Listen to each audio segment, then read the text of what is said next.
तो दोस्तों यहाँ से हमारी गाड़ी जो है वो निकल चुकी है, मतलब अटल टनल से जो है वो गाड़ी हमारे निकल चुकी है और हम जा रहे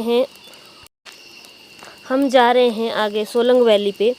सोलंग वैली जो है वो एक बहुत बड़ी वैली है जो कि रोहतांग दर्रे के नीचे है और मनाली से 19 किलोमीटर आगे है। हमने जो है वो गाड़ी का सनरूफ खोल दिया था, इसलिए मैं सनरूफ को खोल के खड़ी हुई थी ताकि मैं आप लोगों के लिए सारे सीन जो हैं वो कैप्चर कर पाऊँ। बाकी आप देख सकते हैं यहाँ का व्यू इतना अच्छा है कि ऐसा लगता है कि जैसे हम स्वर्ग में पहुँच गए हैं। इतने सुंदर देवदार के पेड़ आसमान को छूते हुए। अगर आप घर का काम शुरू करें तो एक ही देवदार का पेड़ काफ़ी है पूरे घर के काम के लिए, लकड़ियों के लिए, खिड़की दरवाज़ों के लिए। यहाँ की लकड़ी इतनी अच्छी होती है और बहुत ही ज़्यादा कॉस्टली होती है। इसमें कभी भी पानी नहीं लगता है और जलने पे जो है वो बहुत ही अच्छी खुशबू आती है और तेल निकलता है। तो देख सकते हैं मैंने आवाज़ जो है वो यहाँ पे कम कर दी थी क्योंकि बहुत ज़्यादा हवा चल रही थी। सोलंग वैली में जहाँ पे अभी बर्फ़ तो नहीं है यहाँ पे गिरी हुई, लेकिन यहाँ पे बहुत सारी चीज़ें हैं जो। तो दोस्तों ये है सोलंग वैली। इसमें जो बर्फ़ काफ़ी देख सकते हैं आप ऊपर ऊपर पड़ी हुई है और ये काफ़ी ऊपर है, कम से कम 2 किलोमीटर ऊपर ये बर्फ़ है। तो हम यहाँ तक नहीं गए थे, बाकी कुछ ही दिनों में जो है वो ये नीचे पड़नी शुरू हो जाएगी। यहाँ से जो है वो आप देख सकते हैं कितने सारे टूरिस्ट आए हुए हैं घूमने के लिए। पूरी सोलंग वैली जो है फुल है। ये जो आपको खाली नज़ारा यहाँ का दिख रहा है ये सारा बर्फ़ से भर जाता है। जुलाई के आसपास यहाँ पे नीचे नीचे जो है वो बर्फ़ पड़ना शुरू हो जाती है। सोलंग जो है वो एक गांव का नाम है जिससे यहाँ इस जगह का नाम पड़ा है सोलंग वैली।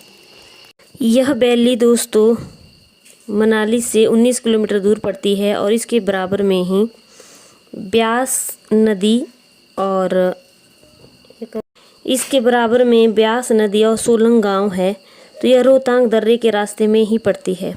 यहाँ पे पूरा साल भर बहुत सारे टूरिस्ट देखने के लिए आते रहते हैं और एडवेंचर के शौकीन रखने वाले लोगों के लिए एक बहुत यहाँ पे जो है वो टूरिस्ट बहुत दूर दूर से दोस्तों आते हैं। और इसके अलावा पैराग्लाइडिंग, पैराशूटिंग और घुड़सवारी और मिनी ओपन जीपों की सवारी के लिए भी सारे लोगों के लिए बहुत ज़्यादा यहाँ पे फैसिलिटी है। यह वैली जो है वो विंटर्स के टाइम में पूरी बर्फ़ से फुल रहती है, मतलब बर्फ़ से भरी हुई रहती है। इसके उस वक्त यहाँ पे स्कीइंग भी की जाती है। मई में जब बर्फ़ पिघलती है तो जोबरिंग, पैराग्लाइडिंग और पैराशूटिंग में बदल जाती है। अगर आप सोलंग वैली जाने की प्लानिंग कर रहे हैं तो मैं आप लोगों को बता दूं कि यह वैली जो है, ये घाटी जो है वो सुबह 10 बजे से लेकर शाम को 6 बजे तक खुलती है और जहां पर आप 3 से 4 घंटे में पूरी वैली में आराम से घूम सकते हैं। यदि आप यहाँ पे पैराग्लाइडिंग करना चाहते हैं तो यहाँ पे पर पर्सन, मतलब एक आदमी का जो है वो 1200 रुपये लगता है पैराग्लाइडिंग करने में। अगर यहाँ पे जोबरिंग करना चाहते हैं तो पर पर्सन यहाँ पे 500 लगता है और रोप वे राइड के लिए पर पर्सन जो है वो यहाँ पे 500 रुपीज़ का शुल्क जो है वो लगता है। यहाँ पे आप बहुत आरामी से फ़ोटोग्राफी भी कर सकते हैं जिसका आपको कोई भी पेड नहीं करना पड़ता है। यहाँ ठंड पड़ती है, इसलिए यदि आप किसी वजह से गर्म कपड़े लेकर नहीं गए हैं तो यहाँ पे जो बराबर में दुकानें हैं उन पर गर्म कपड़े मिल जाते हैं, लेकिन वापस करते समय ध्यान रखें कि कपड़े सही सलामत रहें, आपको उनके पैसे देने पड़ते हैं। अगर आप सोलंग वैली में कोई एडवेंचर करें या ना करें, लेकिन चश्मा, मोजे और जूते ज़रूर पहनकर जाएं। यहाँ पे बहुत सारे जो टूरिस्ट होते हैं उनकी बहुत ज़्यादा भीड़ रहती है, इसलिए आप अपनी जो है वो सुरक्षा, उसकी जिम्मेदारी खुद उठाएं। सोलंग वैली की सैर करने के लिए टूरिस्ट जो है वो आसपास जो है वो इसके और भी जो जगह है उनको देखना पसंद करते हैं। इसलिए आपको पता होना चाहिए कि सोलंग वैली के आसपास कौन सी जगह घूमने के लायक है या नहीं लायक है।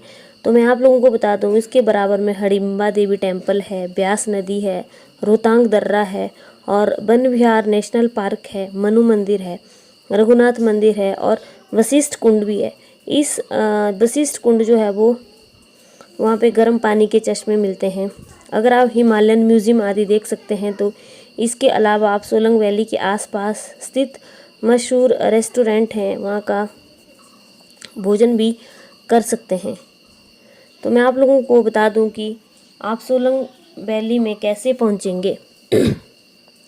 हालांकि सोलंग वैली जो है वो मनाली से 19 किलोमीटर दूर है, लेकिन आप यहाँ पे अपनी गाड़ी के ज़रिए भी जा सकते हैं, कैब भी यहाँ पे जाती है और फ्लाइट से जो है वो सोलंग वैली आप जा सकते हो।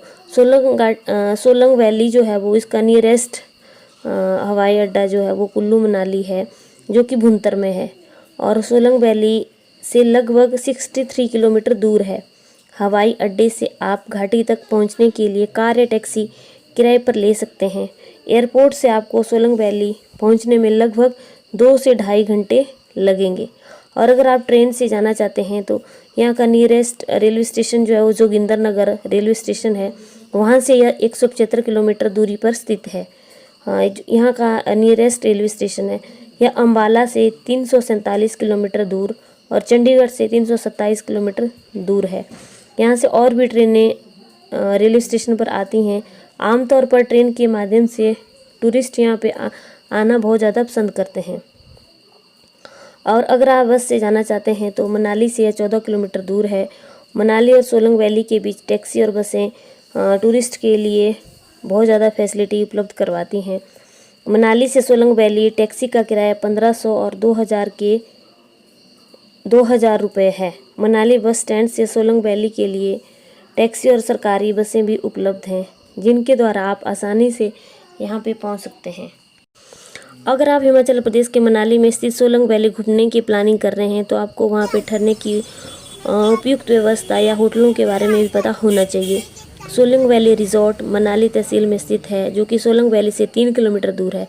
सोलांग्स की रिजॉर्ट 0.9 किलोमीटर दूर है, जहाँ पे यात्रियों को ठहरने के लिए बहुत ज़्यादा सुविधा उपलब्ध है। तो दोस्तों, अब हमारी गाड़ी आ गई यहाँ से और हम आ गए हैं आगे, और आगे चल कर के आपको यहाँ पे हम चलेंगे मनाली में घूमने के लिए। तो आप देख सकते हैं यहाँ पे कैसे कैसे घर बने हुए हैं और पत्थर के ही मकान बने हुए हैं, और बहुत ज़्यादा यहाँ पे पलम के पेड़, चेरी के पेड़ लगे हुए हैं, जो कि रेड कलर की आपको दिखाई दे रही है। इसको आप जूम करके देख लेना, ये चेरी का पेड़ है।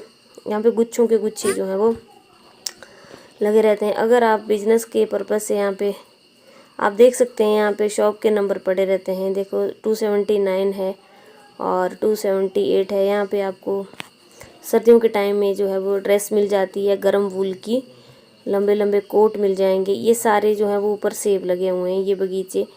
और जिन लोगों के भाई यहाँ पे बगीचे हैं उनकी तो बहुत ज़्यादा मौज है। और आपको अपनी शॉप का नंबर जो है वो याद रखना पड़ता है। देख सकते हैं यहाँ पे पूरी फैसिलिटी है, पैराग्लाइडिंग होती है, स्कीइंग होती है, और भी सब लोग बैठे हुए हैं।